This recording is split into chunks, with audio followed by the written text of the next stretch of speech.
Buenos días, damas y caballeros, bienvenidos y bienvenidas a esta entrega de la carreta de Igor, hoy 20 de mayo de 2020, contenido de Ciencias Sociales para los grados 10-16 y 10-17.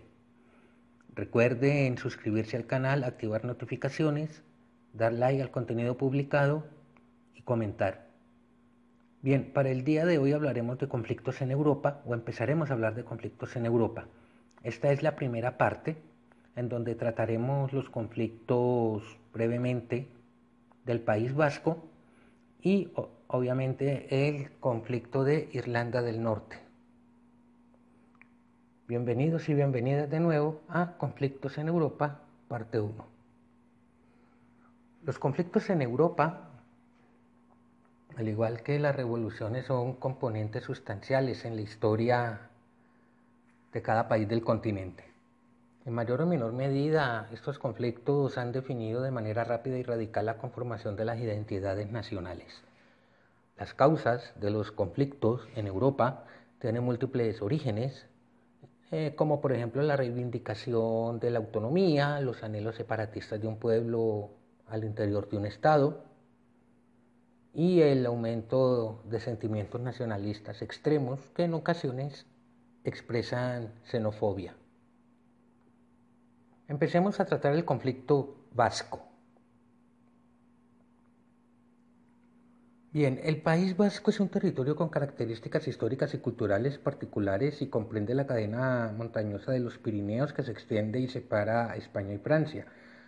Aunque en España el País Vasco conservaba características de autogobierno como la autonomía y la pertenencia, que se fueron arraigando hasta cultivar un deseo propio por establecer un estado independiente, su propio Euskadi, no tenía claro su vínculo con los gobiernos centrales, lo que estimuló una relación conflictiva con etapas violentas.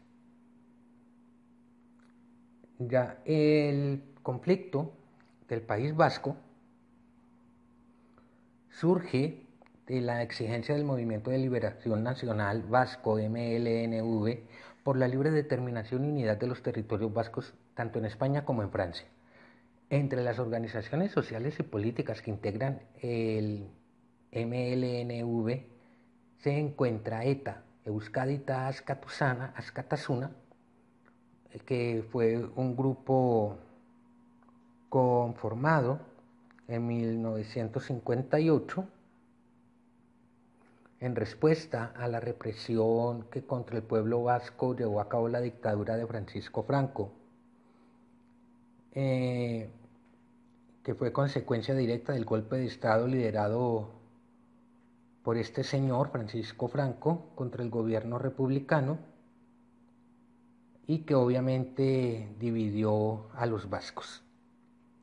Y aunque las fuerzas nacionalistas vascas se unieron al oficialismo republicano, el triunfo del franquismo instauró una terrible dictadura que permaneció en el poder hasta 1975, defendiendo un estado de carácter autoritario y centralista que eliminó el autogobierno vasco, además de prohibir la enseñanza del euskera y la conservación del simbolismo cultural. Bien, ETA surge entonces como grupo armado en respuesta a estas actitudes de la dictadura y obviamente abanderándose de la lucha independentista y del reconocimiento del Estado vasco, del propio Euskadi. ETA es un grupo que estuvo activo en armas desde 1959 hasta el 2011. Tras la muerte de Franco, España aprueba en 1978 la Constitución, lo que se conoce como Constitución de 1978, y adopta un sistema de monarquía parlamentaria. Y este estatuto de autonomía buscó reconocer y proteger las nacionalidades y garantizar los derechos históricos de cada territorio. Obviamente los nacionalistas vascos no fueron bien favorecidos. en la participación ni vieron cumplidos sus objetivos. Por lo tanto, ETA mantuvo sus acciones violentas. Ya para 2011, con la presión de la sociedad civil, ETA anuncia un cese definitivo de su actividad armada, de su actividad terrorista, digámoslo así, generando expectativas sobre una posible negociación y su inserción a la vida política, sumado obviamente a la participación del partido de izquierda Sortu, que cuenta con antiguos líderes del partido Batasuna, que era o que es considerado brazo político de ETA. El diálogo político entre nacionalistas y el Estado español continúa hasta la fecha. La cuestión irlandesa es nuestra siguiente zona de conflicto, digámoslo así. Y vamos ya a tratar el tema de Irlanda. Bien, Irlanda está dividida en dos. El norte de Irlanda con capital en Belfast, perteneciente al Reino Unido, y la República de Irlanda, cuya capital es Dublín, que es república independiente. Ok, este conflicto de Irlanda tiene características muy particulares.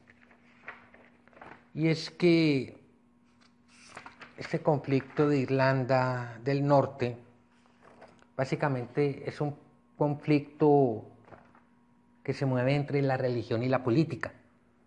Y la causa principal de este conflicto fue la lucha por definir la situación política del territorio. Pues los republicanos nacionalistas minoritariamente católicos buscaban la integración de la República de Irlanda, mientras que los unionistas, principalmente protestantes, abogaban por la permanencia de Irlanda del Norte como parte del Reino Unido. Este enfrentamiento entre ingleses e irlandeses obviamente no es nuevo, se remonta a la Edad Media durante la conquista de Irlanda por los anglonormandos en 1169. En 1608, Gran Bretaña ordena leyes a favor de la colonización inglesa en territorio irlandés o en territorios irlandeses y empiezan a decomisar tierras de irlandeses oriundos para fundar colonias de protestantes en el norte. De esta manera también fueron restringiendo derechos y libertades religiosas de los católicos y de aquellos que no apoyaban la Iglesia protestante anglicana, que es la Iglesia de Inglaterra, lo que definió el antagonismo entre católicos y protestantes. Ya para 1920 se firma el Acta del Gobierno de Irlanda que dividió la isla en dos jurisdicciones. Irlanda del Norte, cuya mayoría es protestante y minoría católica, e Irlanda del Sur, principalmente católica. Los republicanos nacionalistas rechazaron la ley por beneficiar a los unionistas que se comprometieron a rechazar las aspiraciones republicanas. Bien, esta división trajo consecuencias, sobre todo para Irlanda del Norte, pues la minoría católica empieza a ser discriminada. A finales de la década de los años 60, con las movilizaciones por los derechos civiles en favor de la minoría católica irlandesa en el norte, muchas de estas movilizaciones terminaron en violencia. También la participación de grupos paramilitares unionistas como la UVF o Fuerzas Voluntarias del Ulster, que es el nombre que recibe donde se asienta la provincia irlandesa históricamente, y por parte de los republicanos, el IRA o Ejército Republicano Irlandés, serían ambos grupos responsables de campañas de exterminio mutuo y de actos terroristas. Para 1972 se produce un suceso llamado Domingo Sangriento, en donde miles de manifestantes por los derechos civiles de la minoría católica fueron masacrados en las calles por miembros de la Fuerza Paracaidística Británica. Hacia finales de los años 80, de la década de los 80, obviamente se inician acercamientos para buscar una salida negociada al conflicto desde finales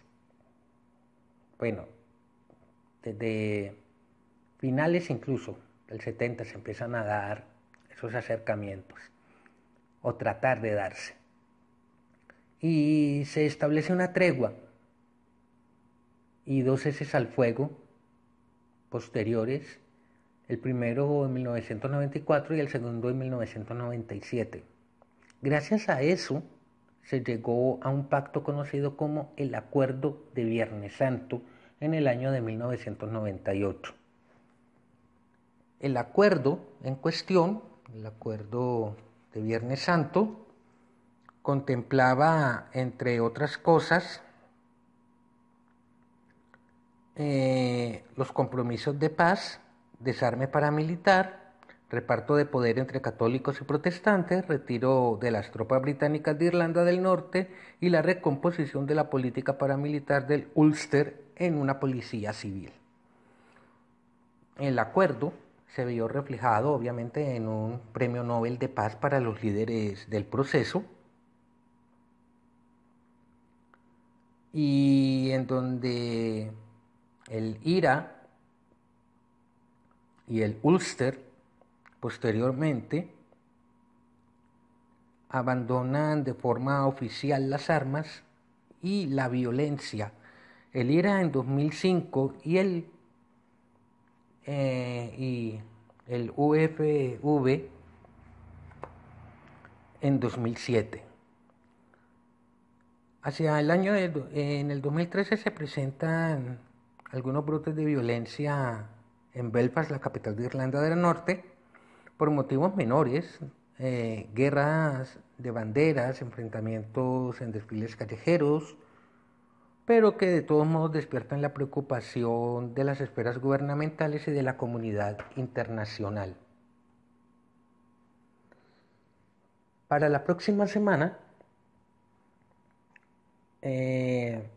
contaremos con la segunda parte de conflictos en Europa, donde se tratará el conflicto de los Balcanes o la guerra de los Balcanes y la guerra o el conflicto entre Rusia y Chechenia. Las actividades complementarias a el tema que expusimos hoy se dejarán en mi blog, en la descripción del video, abajo del video, donde encontrarán el enlace para el blog de mi sitio web en wix.com, como los correos a donde podrán enviar las actividades desarrolladas que se dejen en el blog. Ok, entonces, no siendo más por el momento, recuerden suscribirse, activar notificaciones, dar like al contenido, comentar y nos vemos pronto. Chao.